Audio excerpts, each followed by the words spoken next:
Modern life is a relentless assault of information. Every day, the average person navigates thousands of distinct sensory inputs, from glowing screens and roaring traffic to endless walls of digital text. Corporations spend billions of dollars annually to inject their messages into this chaos. Yet, the vast majority of these perfectly polished campaigns register as nothing more than background noise. They are completely ignored. Buying an impression only secures physical proximity. It does not account for the internal filters that dictate whether a message is actually processed by the human brain. Consumer response is actually governed by a strict internal processing model. Think of it as a perceptual tunnel. To have any effect at all, a message must survive 4 sequential gates: exposure, attention, perception, and finally, comprehension. This gauntlet is linear and entirely unforgiving. A failure at any single gate means the message shatters. The consumer moves on, and the marketing budget is wasted. Effective marketing requires engineering a specific stimulus designed to survive this exact cognitive gauntlet. The first gate is exposure. This is the absolute minimum physical prerequisite. It simply means the consumer has come into physical contact with a stimulus. However, consumers actively control their physical environment. They evade this physical contact by zipping, fast-forwarding through recorded commercial breaks, and zapping, which is immediately switching channels the moment an ad appears. You can buy the most prominent billboard in the city or the top slot on a search engine, but achieving that physical exposure is only step 1. That brings us to the second gate, attention. This is the actual mental activity a person devotes to a stimulus. It is a highly scarce resource that is strictly limited, heavily selective, and easily divided among competing tasks. Marketers must trigger one of 2 forms of attention to pass this gate. Bottom-up attention is involuntary and automatic, driven by a sudden movement or a bright color. Top-down attention is voluntary and goal-directed, keeping a consumer engaged because they are actively searching for specific information. The primary threat here is habituation, often called wear-out. When a stimulus becomes familiar, it loses its ability to command that limited mental bandwidth.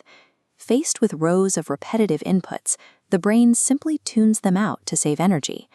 There is an important academic distinction to make here. We can process some information in our peripheral vision without conscious focus. This is pre-attentive processing. That is entirely different from subliminal perception, which implies reacting to stimuli below the threshold of conscious awareness. Securing physical space in the real world yields zero return if the design of your message cannot capture and hold the brain's extremely limited mental resources. Once attention is secured, we reach the third gate, perception. Here, the brain takes the raw data from the 5 senses and runs a sensory calculation to determine exactly what it is looking at. The first barrier in this calculation is the absolute threshold. This is the absolute minimum level of intensity required for a person to detect the difference between something and nothing. The second barrier is the differential threshold, also known as the just noticeable difference, or JND. This measures the exact intensity difference required for a consumer to realize that 2 competing stimuli are not identical. This page of notes shows the threshold governed by Weber's law. It states that the noticeable difference is not a fixed number, but a constant mathematical ratio based on the original stimulus. Looking at the variables in the formula, S represents the initial stimulus value. Delta S is the smallest detectable change in that stimulus that a human can actually perceive. In practical terms, this means the stronger the initial baseline stimulus is, the greater the additional intensity you need for a second stimulus to be perceived as distinctly different. Brands use this exact math defensively and offensively. If a company wants to reduce a product's package size to save costs without alarming buyers, they keep the reduction strictly below the just noticeable difference. If they want to advertise a major price discount, they ensure the price drop aggressively exceeds that threshold, so it cannot be missed. Perception functions as a calculated ratio of change measured against a specific environmental baseline. Clearing that mathematical threshold brings its own challenge. The brain is suddenly flooded with complex, fragmented sensory inputs, and it has to organize them instantly into a unified, coherent shape. Consumers rely on innate organizational rules known as the Gestalt laws to rapidly resolve ambiguous visual information.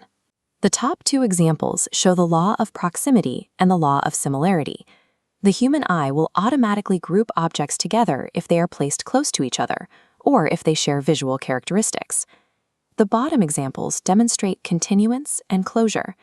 We have a biological compulsion to follow visual paths beyond their endpoints, and to mentally fill in the gaps of incomplete shapes to force them into a recognized whole. We do not passively record reality like a camera. We actively construct it, using these hardwired biological heuristics to build recognizable patterns out of chaos. Finally, we reach the fourth gate, comprehension. This is the process of extracting higher-order meaning from what we've just perceived, placing it perfectly in the context of what we already know. The immediate challenge here is source identification. Before a consumer can even evaluate a message, they have to correctly deduce what it actually is. For example, determining if they're reading a genuine news article or a carefully disguised native advertisement. From there, meaning splits into two paths. Objective comprehension asks if the consumer understood the exact factual message the marketer intended to send. Subjective comprehension measures completely different, additional meanings the consumer attaches to that message on their own. This is where cognitive biases pose a severe threat. Take the averaging bias. When a consumer evaluates a single product that combines multiple attributes, like a luxury item that also claims to be eco-friendly, they often average the values rather than adding them up. This actively changes the total perceived value of the product. At this stage, elements entirely outside a brand's control dictate the outcome. A consumer's personal cultural background, or their specific motivation at that exact second, can aggressively alter their final interpretation of the data. The consumer always holds absolute final power.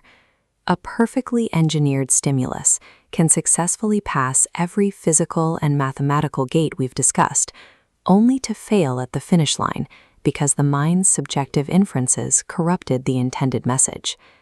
Looking back at the entire architecture, the reality of consumer behavior becomes clear. For a message to prompt action, it has to be physically encountered in the world. It must secure highly restricted mental bandwidth. It has to clear strict mathematical sensory thresholds. And finally, it must survive the deeply subjective biases of human comprehension. This cognitive gauntlet presents a far more rigorous psychological reality than the common assumption that merely purchasing media space guarantees consumer engagement. Success depends on the architectural engineering of a stimulus designed to survive every stage of this internal gauntlet.